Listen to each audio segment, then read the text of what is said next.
Assalomu alaykum o'quvchilar. Demak, testimiz tahlilini boshlaymiz. Birinchi savol. Kenguru 200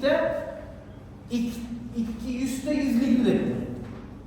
Demak, kenguru 200 ta yuzlikni va 1 ni qo'shdi. 200 ta yuzligimiz qanday bo'ladi? 200 ko'paygan 100 bo'ladi. Va yana 1 ni qo'shdi. Shunga 1 ni qo'shib qo'yamiz. 200 ni 100 ga ko'paytirsam 20 ming bo'ladi. 1 ni qo'shadigan bo'lsam 20 ming 1 bo'ladi. To'g'ri javobimiz bizga D javobiga bo'ladi. 2 4 rasmda 1 dan 4 gacha bo'lgan raqamlar o'zining oynadagi akslari bilan birga tasvirlangan. Keyingi raqam qanday bo'ladi? Demak, 1 ni mana bu ko'rinishda yozibdi. Bu oynadagi aksi. Xo'p, 3 ni mana bunday yozibdi. Demak, 4 ni ham yozgan, xuddi shunday 5 ni to'plangan. Demak, 5 ni oynadagi aksi mana bunday ko'rinishda bo'ladi. Bu B javobimizga to'g'ri berilgan. Xo'p, 3-chi savolimiz. Yodgorning 7 ta tayoqchasi bor. Demak, yodgorda 1 2 3 4 5 6 7 ta tayoqcha bor. Ulardan yopdi, birini yarmidan 2 ga bo'ldi. Misol uchun mana shu tayoqchani oldi, 2 ga bo'ldi. 2 ta tayoqcha hosil bo'ladi. Bu yerda yana nechta bor edi? 6 ta qoldi, bittasini oldi. Bu 2 ta tayoqcha hosil bo'ldi. Umumiy tayoqchalari 8 taga yetdi. Demak, to'g'ri javobimiz D. 4-chi misolimiz. Komina men masala yechishni yaxshi ko'raman. Men masala yechishni yaxshi ko'raman. Ana shu iborani yozibdi o'quvchilar. Xo'p, aytibdi, har bir so'zdagi harflar sonini hisoblab, sonlar ko'paytirildi. Demak, har bitta so'zimdagi sonlarni hisoblab ko'paytirgandan keyin natijani nechaligini bizdan so'radi. Bunda sh bilan ch ni bitta harf deyish kerak.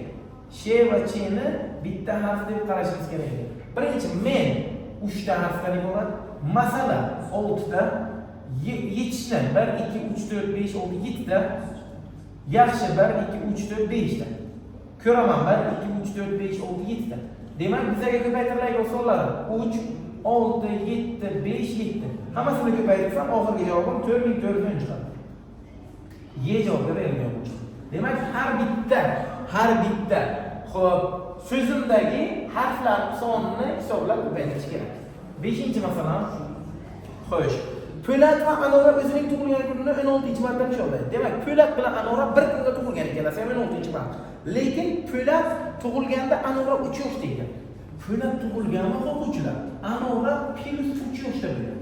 Demak, Po'lat endi 0 deb olamiz hozircha. Endi tug'ilgan chaqaloq bo'lgan, Anora 3 yosh katta ekan Po'latdan. Ana endi aytibdi, Po'lat necha yoshida Anoradan 2 barobar kichik bo'ladi. Deylik, Po'lat 1 yoshda bo'lsa, Po'lat 1 da bo'lsa, Anora nechaga bo'ladi? Anora o'shanda 4 da bo'ladi. Po'lat 2 ga bo'lsa-chi? Anora unda 6 ga bo'ladi. 2 bo'lsa agar 5 da bo'ladi. 3 ga bo'lsa Po'lat, Anora 6 ga bo'ladi. Xuddi shu tartibda davom ettirsak bo'ladi. Bizga aytibdi, Po'lat necha yoshida Anoradan 2 barobar kichik bo'ladi. Qarang. Po'lat 3 yosh bo'lsa, Anora 6 yosh bo'ladi. 2 marotaba farq qiladi yoshlar. Demak, to'g'ri javobimiz Po'lat 3 da bo'lganda Anora 6 da bo'ladi, 2 marotaba farq qiladi. C javobiga berilgan bo'ladi. 6-savolimiz. Rasmda qaysi geometrik shakl yo'q? Rasmni chizamiz.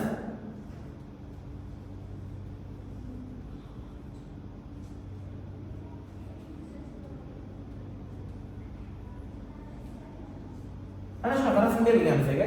Xo'p, qaysi shakl yo'q deb qarang. Birinchisi to'g'ri to'rtburchak. A sayti to'g'ri to'rtburchak bor. Mana buning ichlari hammasi to'g'ri to'rtburchak. B sayti uchburchak. Uchburchak. Mana buni uchburchak deyishlari mumkin. Lekin uchburchak bo'lmaydi. Uchburchakning pastdagi tomoni tekis bo'ladi. Ko'rdingizmi? Bunda yoy shaklda bo'lgan. To'g'ri javob B, shaklda uchburchak berilmagan. 7-savolimiz. Maktabdan uyga bo'lib qanday tezlikda kelish mumkin? A aytibdi. 20 metr taqsim sekund. Bu degani o'quvchilar 1 sekundga 20 metr yuradi. Inson 1 sekundda 20 metr yura olmaydi. B javob, A javob. B esa aytibdi 1 kilometr taqsim minut. 1 kilometr taqsim minut. Bu degani 1 minutda 1 kilometr. Buni ham amalga oshirish mumkin emas. C esa aytibdi 4000 metr taqsim soat. Bu degani o'quvchilar 1 soatga 4 kilometr. Buni demak yursa bo'ladi. 1 soatga istalgan odam 4 kilometr masofani bosib o'tsa bo'ladi. To'g'ri javobimiz C. Endi tekshiramiz. Xo'p, 900 metr darsi minut. 900 metr darsi minut. Bu degani 1 minutga 900 metr yurish kerak. Buni amalga oshirilmaydi. Y javob 45 kilometr darsi soat. O'quvchilar, bu nima degani? 1 soat yurib 45 kilometrga borish kerak. Buni ham amalga oshirilmaydi. Demak, 8-savolimiz. Maktabning hovlisida 19 ta qiz. Demak, qizlarimizni 19 ta, yigitlarni 12 ta. Xo'p, o'ynabdi. Ularning barchasini 6 ta komandaga bo'lish kerak. O'zi umumiy son nechta bo'lsa, ikkalasini qo'shishadi. 31 ta chiqadi. Xo'p, 6 ta komandaga bo'lish uchun nechta bola qo'shilishi kerak? 31 ga nechini qo'shsam 6 ta komandaga bo'linadi. Bir xil tush kerak-da. Har bitta komandaga bir xil miqdorda o'qish tush kerak. Demak, 31 ga o'quvchilar 5 ta qo'shsam 36 bo'ladi. 36 ni 6 ta komandaga bo'lib bo'ladi. To'g'ri javobimiz 5, Y kalitga beriladi. Undan keyingisi 9. Xo'p, 9-savolimiz demak, 9-savolda bizga nima degan? Xo'p, Jamshid onasiga shokoladli yurakchani sovg'a qildi. Agar har bitta katak 10 grammni, demak, bitta katakga o'quvchilar 10 grammga teng. Ana, yurakchani bergan sizlarga berilgan bu. Ana shu yurakchadagi shokoladni vaznini to'plagan. Umumiy vazni qancha degan ma'lumot. Demak, biz bu uchun ana, men katakchalarni yaqinroq ko'rsataman sizlarga. Bu katakchalarni sanab chiqamiz o'quvchilar. Butunlarini sanaydigan bo'lsam, yarmini sanasam ham bo'ladi. Teng o'rtasidan yarmini sanasam 2 ga ko'paytirsak javob chiqadi. Yarmini sanaydigan bo'lsam 16 ta butun chiqadi. Plus yarimtaliklardan 8 ta chiqadi. 8 ta yarimtaligimiz 4 ta butunga teng, jami yarim shokoladda 20 ta to'rtburchak kubikcha bu. Xuddi shundan yana yarmi bu. Shuning uchun natijani 2 ga ko'paytirsam 40 ta butun kubikchadan tashkil topgan shokoladimiz. Har biri 10 grammdan bo'lgani uchun 40 ni 10 ga ko'paytirsam, jami shokoladning og'irligi 400 grammga teng bo'ladi. Demak, D javobga to'g'ri belgilangan. 10-savolga keldik. Demak, o'quvchilar 10-savol. Poyabzal do'koniga bir xil go'shtda 4 ta qirqayoq keldi. Demak, birinchi, ikkinchi, uchinchi, to'rtinchi. 4 ta qirqayoq poyabzal magaziniga demak, poyabzal sotib olgani keldi. Ulardan birinchisi oyoqlarning orqa yarmida yo'q. Qirqayoqning 20 juft oyoq bo'ladi. Birdan 20 gacha juftlikda oyoq bo'ladi, jami 40 ta. O'quvchilar, orqa yarmida bo'lmasa agar, jami orqa yarmida 10 juft bo'ladi. Endi ikkinchisini old yarmida. İkincisini oldindan yarmi, 20 ni yarmi 10 bo'ladi. Ya'ni 10 juft oldinda yo'q ekan. Uchinchisini faqat 10 oyoqlar. O'quvchilar qaranglar. Faqat 10 oyog'i bo'lsa, 20 ta 10 oyog'i bor-da. 20 tani 2 ga bo'lsa, 10 juft deb qarasang bo'ladi. Xo'p, keyingisi oxirgisini faqat chap oyog'ida. Demak, chap oyog'i jami 20 ta 2 ga bo'lib oladigan bo'lsa, 10 juft sifatida qarasak bo'ladi. Jami birinchisiga 10 juft, 20, 30, 40. Umumiy 4 ta 40 oyoqqa, xo'p, 40 juft o'sha poyabzal kerak bo'ladi. To'g'ri javobimiz C. 11-savol. Nigora o'ng qulog'ining tepasiga bandlik bog'ladi. Ana o'ng qulog'ining yuqori qismiga bandligi bog'labdi. Va ko'zguni oldida turibdi. Ana ko'zgu desak, shunday turibdi o'quvchilar. Ana bu ko'rinishda o'tirish mumkin, bu ko'rinishda o'tirish mumkin yoki orqani qilib o'tirish mumkin. Xo'p, 4 xil holatda ko'rinsa bo'ladi. Birinchisi qaranglar. Ko'zguda ko'rish mumkin bo'lgan rasmni topishimiz kerak. Birinchi rasmni qaranglar, sizlar bergan rasmlarni. Birinchi o'quvchilar orqasini ko'zguda ko'rib bo'lmaydi. Orqaga qaragan vaqtda orqamga ko'z bo'lsa ko'rib bo'lmaydi uni. Xo'p, ikkinchisi aytibdi, yon tomondan o'tirtadi. Yon tomondan o'tirsam o'quvchilar, o'ng tomondagi narsa bu yoqdan ko'rinadi. Ikkinchi rasm to'g'ri. Uchinchi rasm to'g'ridan o'tirgan vaqtim, ana to'g'ridan o'tirsam agar, ana shu rasmga qarab, haqiqatdan ham o'ng tomondagi lenta to'g'ridan ko'rinadi. Ana bu rasm to'g'ri. Xo'p, ana endi uchinchi rasm yon tomondan o'tiribdi, chap tomonga tushib qolgan. Lentasi o'ng tomonda bo'lishi kerak. To'g'ri javob sizda bu yerda C bo'ladi. Ikkita rasm ko'zguda ko'rinishi mumkin. C kalitda bu. 12. 50 ta olmani bir nechta kenguruga bir xil bo'lib berish kerak. Bunda ikkita kenguru bir xil miqdorda olmasligi kerak. Tushuntiraman oddiy qilib. Xo'p, 50 ta olmam bor. Misol uchun 5 kishiga bo'lsam, birinchisiga bitta, ikkinchisiga ikkita, uchinchisiga ham ikkita bera olmayman. Ikkalasiga bir xil berib bo'lmaydi-da. Misol uchun bittasiga 3 ta bersam, ikkinchisiga 4 ta berishim mumkin, bitta berishim mumkin. 3 ta bermasligim kerak. Xo'p, 50 tamizda bo'lishimiz kerak, hammasiga har xil tushishi kerak. Eng oson yo'lni aytaman. Qarang, birinchisiga bitta beramiz, ikkinchisiga ikkita, 3 ta, 4 ta, 5 ta, 6, 7, 8 gacha hisoblaylik. 8 gacha umumiy nechta olma berdi? Qo'shib chiqadigan bo'lsa o'quvchilar 36 ta olma ketdi. Ana endi 9-siga 9 ta beramiz ustoz desalar, umumiy 45 ta olma bo'ladi. Bizga 5 ta qolib ketadi. U 5 tani 10-siga bera olmayman. Sababi ana bu yerda 5 bor. Ikkitasiga bir xil tushmaslik kerak. Shu uchun oxirgi 9-siga 9 ta bermaymiz, 14 ta beramiz o'quvchilar. Ana 36 ta bu yo'q bo'ldi, 14 qilsam, jami 50 ta bo'ladi. Shu holatda biz maksimal 9 ta olma xonga berishimiz mumkin bo'ladi. Kenguru degani, adashmasam, xo'p, kenguru degan ekan, 9 ta kenguruga berib bo'ladi. Bejavob qilib beradi. Xo'p, 13-savol. Bahrom Kamol super poyezdda sayohat qilyapti. Bahrom boshidan 117-vagon, birinchisidan boshlab Bahrom 117-vagonda o'tirdi. Xo'p, Kamol oxiridan 134 ta. Kamol oxiridan hisoblab desam, 134 ta Kamol o'tirdi. Bu Bahrom bilan Kamolni qo'shni degan, qo'shni vagonlar. Ya'ni qo'shni vagon degani ikkita vagon yonma-yon turishi. Ana bu holatda qo'shni bo'ladi. Xo'p, ana endi biz aytib, umumiy poyezdimizni vagonlar soni nechta? Oddiy qilib tushuntiraman.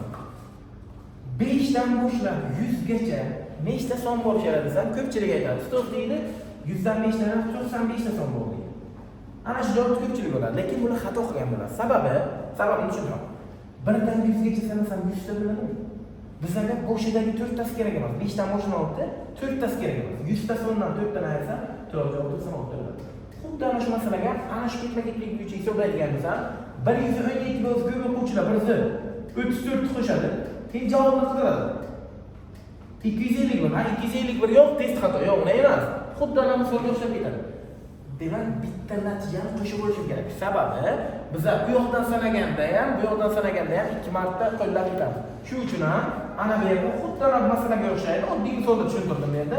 Birini qo'shib olsam 252 ta umumiy vagoni bo'ladi poyezdimizni. A karakter to'g'ri belgilanadi. Xo'p, undan keyingi savolimiz 14. 14-savol. Quyidagi rasmlarning qaysi birida bu rasmda o'tib qolganlar bilan bir xil emas. Demak, 3 tasi bir xil, bittasi har xil. 4 tasi bir xil, 5-inchisi farqli. Rasmni o'zini chizishga harakat qilaman. Qarang. Mana shu ko'rinishda faqat o'quvchilar ana bunisini yana yon tomoniga ham shuni ham chizib qo'ydim, 3D'ni doskaga chizib bo'lmaydi. Endi rasmga qaraymiz. Pastdan boshlab hisoblaganda birinchi, ikkinchi, uchinchini yoniga chizilgan. Ko'rdingizmi? Shunga e'tibor beringlar. Uchinchisini yonida chizilgan. B rasm shundan yo'tkazilgan sanaymiz. 1 2 uchinchisini yonida chizilgan B to'g'ri. C'sini sanaymiz. 1 2 3. 3ni yonida chizilgan to'g'ri. D'sini sanasam 3ni yonida chizilgan. Faqat Y'ga qaranglar. 1 ikkinchisidan ana bu yerdan chizib qo'yilgan. Yonidagisi ana bu ikkinchisini chizib qo'yilgan. Y rasm qolganidan farq qiladi. To'g'ri javobimiz Y. 15-savol. Xo'p, 15-savolimizga nima deb bizga? 5 ta do'st bugun haftaning qaysi kunini gaplashdilar. Demak, Anvar aytdi, kechadan oldingi kun juma. Kechadan oldingi kun juma. Demak, o'tgan kun deyiladi bizda.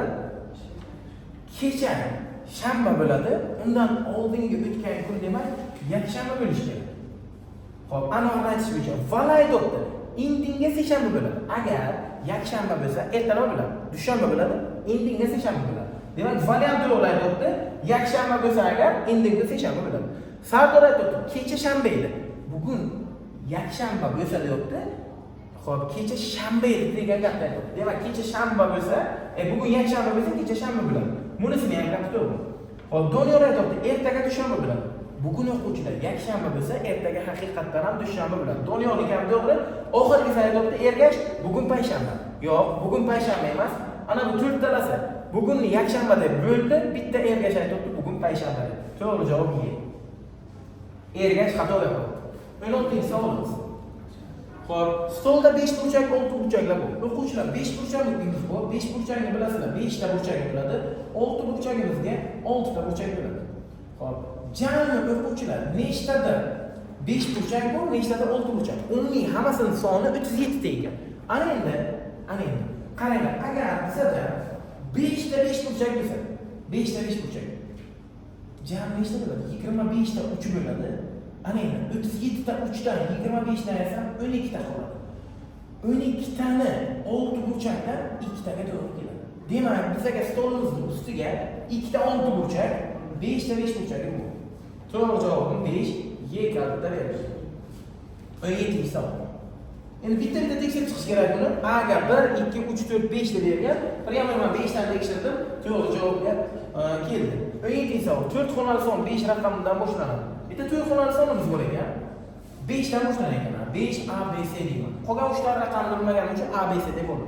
Ana endi bu raqam soni oxiriga qo'yildi. Birinchi raqamni oxiriga qo'yildi. Nima bo'ladi? A B C 5 bo'ladi. Mana birinchi raqamni oldiga orqasiga qo'ydik. Ana endi natijada chiqqan son avvalgisidan 747 taga kamaydi. Demak, bundan nima bo'ladi? Ana bu berilgan sonimga chiqqan javobga 747 ni qo'shsam, birinchi son hosil bo'lishi kerak. Shundan qarang, nima qilaymiz? 5 ga 7 ni qo'shaman. 12, 12 ning ikkisi ana sen. Demak, sen o'quvchilar 2 larga aniq. Shundan oxirgi ikkitasini qo'shaman. 2 kishi qoladi sen o'rniga. 12 ning ikkisi. Endi to'liq yozaman. A B sen o'rniga 2 ni qo'yaman. 5 keyin 747. Qo'shsam agar 12 ning ikkisi 6 7. Endi ikkinchi raqam nima edi? İkinci raqam B bo'ldi. Mana B o'rniga raqam chiqdi, 7 chiqdi. O'quvchilar B 7 chiqdi. Endi yana o'rniga yetirib qo'yaman. B ni o'rniga yetirib qo'yaman.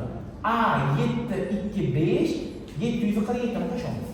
12 ning ikkisi bir yo'lda 6 7 14 4 bir yo'lda A ga 1 ni qo'shsam natija chiqadi. Demak, bizga 3-chi o'rinda mana A turibdi.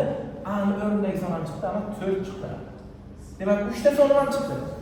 C 2 B 7 A 4. Ana shu ko'rinishda ishladik biz o'rni. 17-savol davom etdi. Bu sonlar raqamlari yig'ilsa, qaysi son hosil bo'ladi? O'rniga yetib qolamiz. 5 A ni o'rniga 4, B ni o'rniga 7, C ni o'rniga 2. 5472 chiqqan ekan. Buni raqamlari yig'ilsa 18 ga teng. 18 degan javob D kaltda bo'ladi. Demak, keyingi savolimiz 18 o'quvchilar. 3 ta korobkada har birida 11 tadan konfet bor ekan. Bizda ketma-ketlikda chap markaziy o'ng. Birinchi marta chapdan bitta olaman, markazdan bitta olaman, o'ngdan bitta olaman. Ikkinchi holatda markazdan bitta olaman, chapdan bitta olaman, markazdan yana bitta olaman. Ana shu holatda davom ettirsam deyapti, oxiriga ikki tomonga konfet qo'ygan, o'rta tugaguncha davom ettirish kerak ekan. Mana birinchi marta olganimga chapdan bitta olsam o'ngda qoladi, markazdan bitta olsam o'ngda qoladi, o'ngdan bitta olsam o'ngda qoladi. Ikkinchi marta markazdan bitta olsam o'sha markazda 9 ta qoldi. Xo'p, chapdan bitta olsam bu yoqda 9 ta qoldi. Ana endi markazdan yana bitta olsam ana 8 ta qoldi.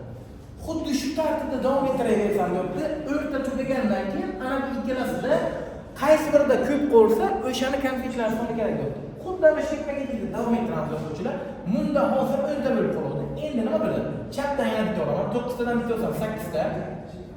Markazdan bitta olaman, 7 ta bo'lib qoldi. O'ngdan bitta olaman, 9 ta bo'lib qoldi. Ikkinchi holatda markazdan bitta olaman, 6 ta bo'lib qoldi. Chapdan bitta olaman, 7 ta bo'lib qoldi. Yana bitta markazdan olaman, 5 ta bo'lib qoldi. Xuddi shu tartibda davom ettiramiz. Xo'p, bu holatda bizga oxirgisiga eng ko'p qolib ketadi. Buni javobi 6 ta qolib ketadi oxirgi. Xo'p, demak, korobkamizda. Ana shuni davom ettiringlar. To'g'ri javobimiz 6 chiqadi. Xuddi shu ketma-ketlikda. Demak, to'g'ri javob D ga berilgan.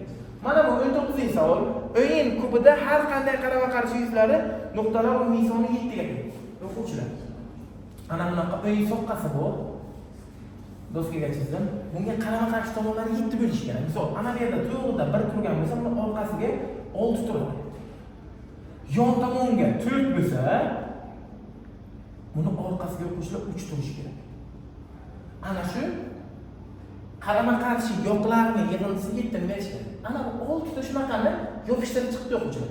Eng katta yuzalarini hammasini yig'ishni so'ragan. Eng katta bo'lish uchun o'quvchilar to'g'riga mana ko'ringan tomonlarga bizga 6 bo'lish kerak. Yon tomonimiz eng katta bo'lishi uchun o'quvchilar 4 bilan 3 dan bo'lish kerak. Ana ikkita yon tomoni.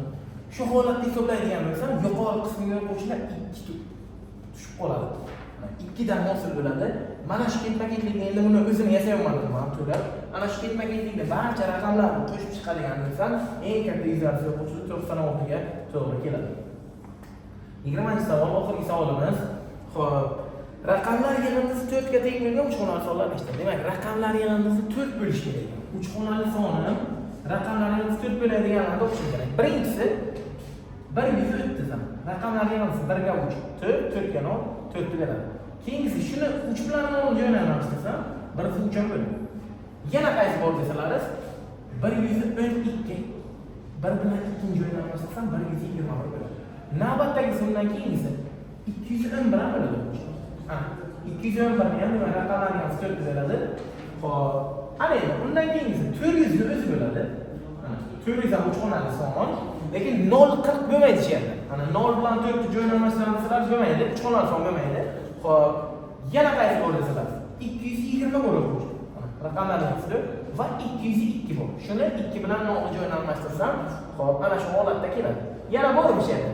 400 bo'lsa agar 200 1 2 3 4 5 6 7 8 ta chiqdi bizga. Xo'p, 103 bo'ldi, 130, 112, 121, 211, 400, 220. Xo'p, adashmasam hamcha tugadi. 8 dan shunaqa javob chiqdi. Xo'p, 220, 202 ularni yozdik. 130, 103, 112 ni yozdim, 120 ni yozdim, 211 ni yozdim. Xo'p, 8 ta javobimiz demak C ekanida bor. Demak, shu bilan testimizni tahlili bo'ldi. Yana tushunmagan savollarni to'liq so'rasalaringiz bo'ladi.